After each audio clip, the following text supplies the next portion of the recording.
they train in the stadium as well? Yes, they're setting up tonight. The kit men coming. Okay. Afternoon.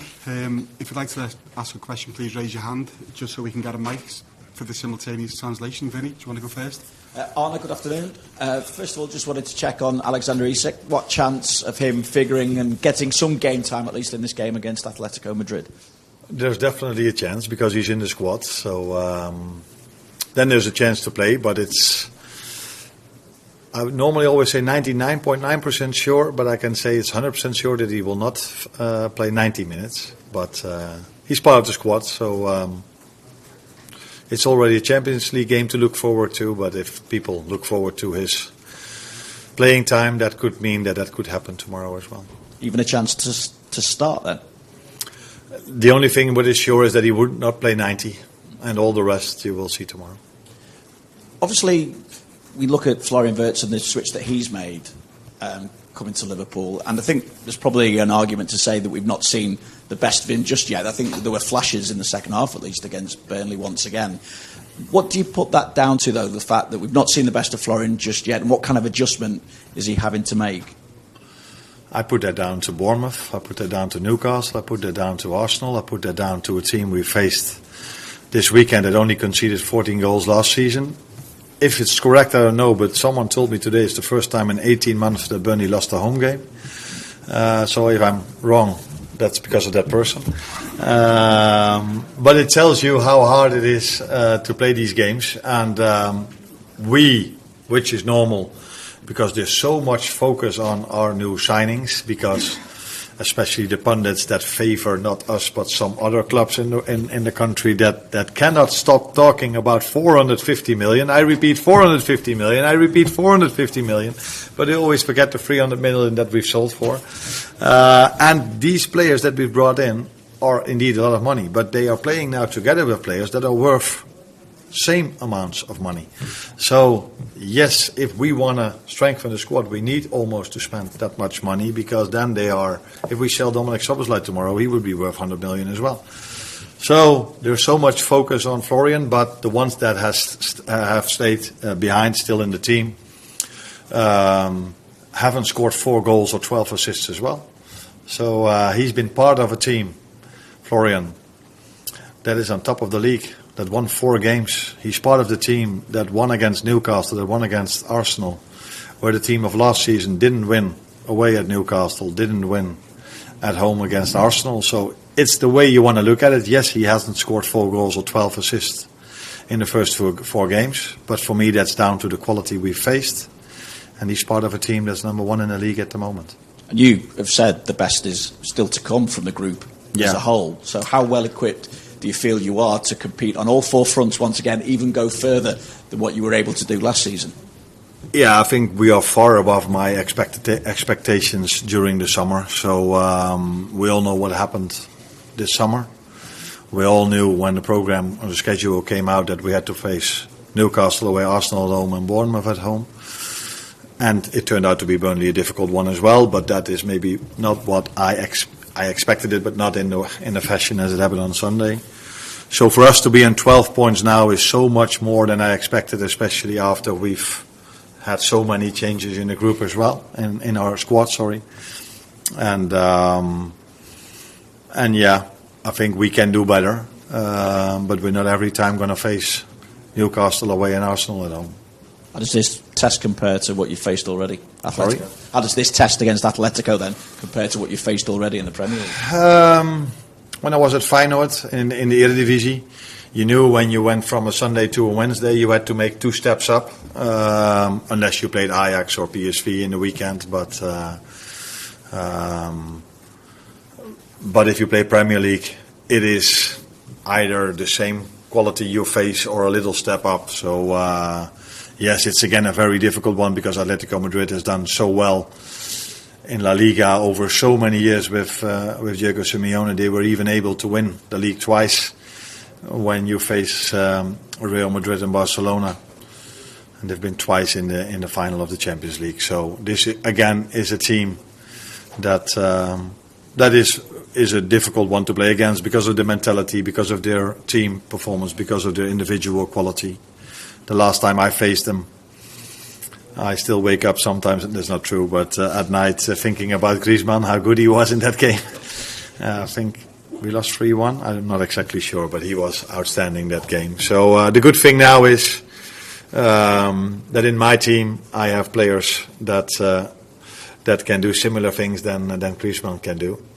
And although I loved my players at Feyenoord a lot as well, but at that moment of time, in their moment of their career, they were not able to compete with Griezmann on that night. Thanks, Arne. Carlos. Hi, Arne. You talk about the new players coming in, but you have won those 4 games in the Premier League. What does that say about the squad? And also, the mentality, that strong mentality has stayed there, hasn't it? Because you've won those games late on. Yeah, everybody's very focused on us winning the game late on. But that, again, has a lot to do with the teams we faced as well. So, of course, it has a bit to do with how fit we are, that we can always keep on going and make the difference in the last part of the game. But if you face maybe teams that are not as strong as that, you are able to win the game a bit earlier. So it probably also tells you how difficult our schedule has been in the first few games for us that we need to win it in the end. Then people will tell me, yeah, what are you talking about? You've played Burnley as well. But again, this team only conceded 14 goals last season in the whole season. So yeah, very happy with where we are, especially because I don't know if everyone knows what I mean with that, but I think everyone does. What a summer we've been through. And I'm not talking about selling players or bringing players in. I think we all know what I'm talking about. And then to be here with 12 points after such a difficult start in terms of the teams we faced is more than expected. But still, we know as well, and we want to do better. But I also wanted to do better than last season. So if we would have kept that team together, we needed to do better as well. And that's why we are every day on a training pitch to try, and in meetings to try and make the team better. You talk about the new players, but one of the older players, Andy Robertson, came off the bench on Sunday, played brilliantly well against Burnley. How much can he help, like a Milos Kerkez, for example? Brilliantly well. I think he played well. That we agree. If he would have played brilliantly well, he would have hit his left foot outside shot into the top corner. No, he had a very good impact. Milos started the game not brilliantly well, but he started the game well. But we had to take him off, and then it's such a nice thing that you have Andy Robertson to replace him, and he just came in the team as if he'd never been doing anything else and started to play with his teammates. But it was a difficult game for us, so I don't think anyone played brilliantly well. But he definitely played well, and so it's good to have him in the squad. That's for sure. Carl. Hi, Anne. I just wondered what you learned from last season's Champions League, particularly in terms of the format. You finished top of the group and then didn't get a particularly favourable draw, and whether that will influence how you approach this Champions League. I got that question just a second ago as well. I think it's not a smart thing to do is judge something on one event, because if I judge it on one event, I would say it's of no interest if you end up number 1 or number 7 or number 8, because we had a very difficult draw, and the number 11 Real Madrid had to play the number 22, which was Man City. So what I like about this draw is tonight I go home. I go a little bit earlier home after this press conference, but tonight I'm in front of the television and I'm looking at which game is going to come up, because it's always going to be a nice game, because there can be a pot 1 team that plays a pot 1 team. In the past it was always pot 1 to pot 2, pot 3, pot 4. So that is the nice part of it. What I don't like about this format is that if you have NBA everywhere where you have a league table and then you play playoffs, you have a league table after everyone playing the same teams. So if you then end up number 1, then probably the number 8 is weaker than the number 5. But now there are teams that come from pot 4 that have an easier draw than teams that are on pot 1. So this whole league table doesn't give the real opinion about who's good and who isn't. So then it can happen like last season that the number 11 Real Madrid can play the number 22 Man City. And it's not like Man City did something so bad. No, they had to face a difficult draw. And it's the same like Paris Saint-Germain. If you look at the draw of Paris Saint-Germain this season, it's the same as last season. So if you ask me this question immediately after we lost Paris Saint-Germain, I would have told you, forget about the first 8 games. But now I use my brains a bit more, and I tell you, don't judge a new format on the first time. Judge it after 3 or 4 times, and then let's see. Maybe the upcoming 3 times, the number 1 of the league table will have a favourable draw. But that was definitely not the situation last season. Carl's pass support behind you. Arne, when you think back to the second PSG game and how close it was, does the fact that they went on to win the tournament give you a boost in a way, or does it frustrate you? A bit of both, maybe. Because we were so close. I think it wasn't that I said it, but I think Luis Enrique said before, when he said here, he said the team that's going to win this playoff is going to win the tournament. And he was right. Not to say that it would have happened with us as well, but in the end he was right. So it tells you that we were a team, we were the only team that could bring them to extra time and the only team that could bring them to penalties. So it was a frustration to lose it with penalties. It also, if you are out, at least that's what I have. If I'm out, I prefer to go out against the team that wins it in the end, because that tells you if you can bring them so far. Yeah, it's a bit too simple to say, then we weren't that far off of winning it as well. But we felt that was the best team in Europe last season. I think everybody agrees to that, because they won the French League, they won the Cup, they went to the Club World Cup, were very close of winning that as well. So it's fair to say they were the best team in Europe last season. That we were so close of beating them gives us also the confidence that we are able to compete in this league as well. But even if we would have lost them 2 times with 4-0, I would still tell you now that Liverpool will always be able to compete in the Champions League. At the front. Hi Arne, Artur Kovács, RTL Hungary. We can say that Dominik Szoboszlai can play brilliantly well as a right defender, but now Jeremy Frimpong is fit again. Can he return to the midfield, maybe? And Conor Bradley is fit again as well. But we also have 4 very good midfielders fit as well. Endo, McAllister, Dominic, Florian. Do I forget one? Kerkez is not fit, Curtis Jones.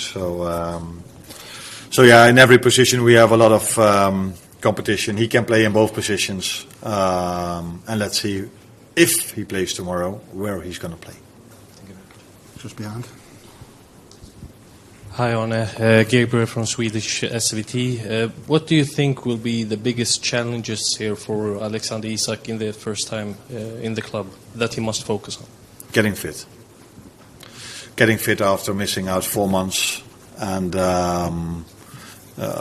of proper team sessions. He doesn't have to prove to anyone that he's good enough to play in the Premier League, because that's what he's proven already at Newcastle. So the main challenge he has is to become so fit that he's first of all ready to do what he did last season. And then speaking about Paris Saint-Germain, I don't think anyone is surprised that I was mainly impressed by the way they press. So it's double press. And that is what was Dembele was one of the examples that was so outstanding in his pressing game. So everybody is focused on Paris Saint-Germain about all the goals they score, but I was mainly impressed by the way they pressed. And so the moment he's fit and match fit and he can play 90, and then the next step is playing 3 times in a week, 90 minutes, and then the next step is going 1 step further in terms of pressing. And that's what he has to do, and then scoring goals and doing special things in attack, that is something he will 100% sure do. Jan, here. Hello, here in Spanish. Spanish, Yeah. Hablabas antes del mercado de fichajes en España. Se ha hablado mucho del dinero invertido por el Liverpool. ¿A ti te molesta que se hable tanto del dinero que se ha gastado el Liverpool? Y si estás de acuerdo en que por ello vosotros seáis considerados los favoritos a ganar la Champions.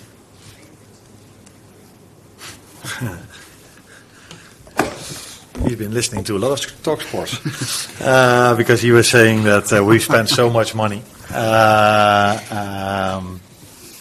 and it didn't came to him probably that we've sold for 300 million. I repeat, for 300 million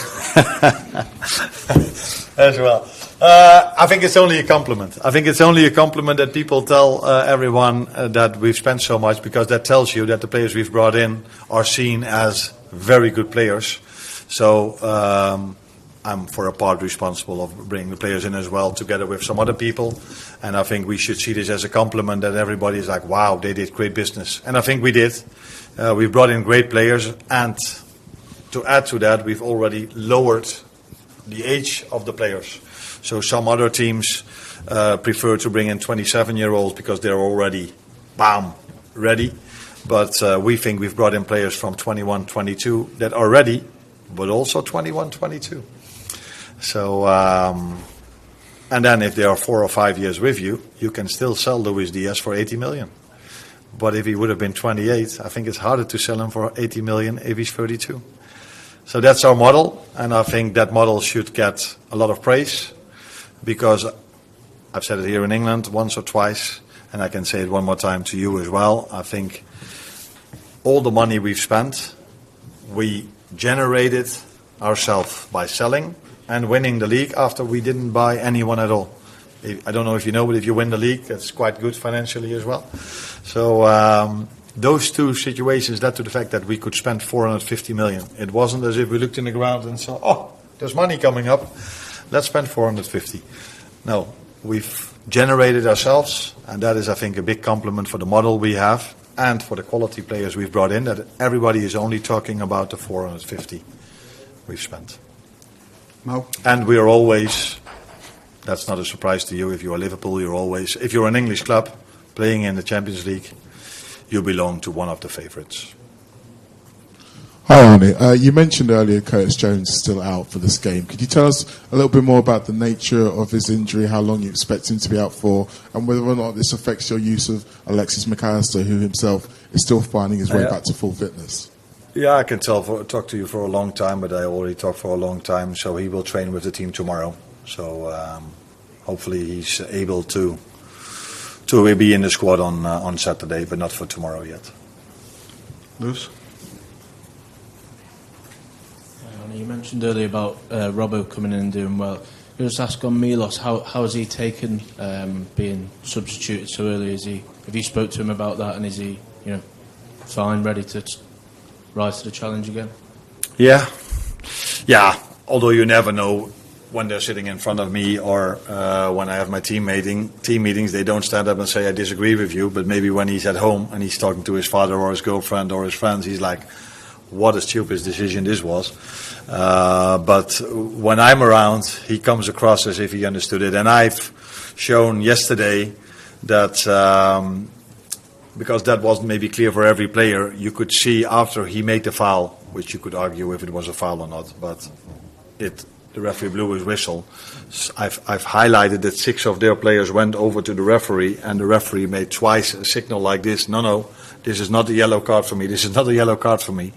And for me it was like, You could even argue if this was a foul or not, and it's already necessary to tell everyone in the stadium that it was definitely not a yellow. What will happen if he makes a normal foul, which is normally not reason for a yellow? So for me, that combination, if their players wouldn't have gone to the referee, if he wouldn't have made this thing, I would have at least kept him on till half-time. But I felt also the atmosphere in the stadium, smart from their fans, by the way. They were on every decision, they were on top of the referee. I felt if he only touches him once, he's under a lot of pressure not to give him as yellow. And that's what I tried to explain. And again, he said he understood, but yeah, I don't know what he says to his fans about it, but to me, he says he understood. Hold on. Yeah, thank you. You're welcome.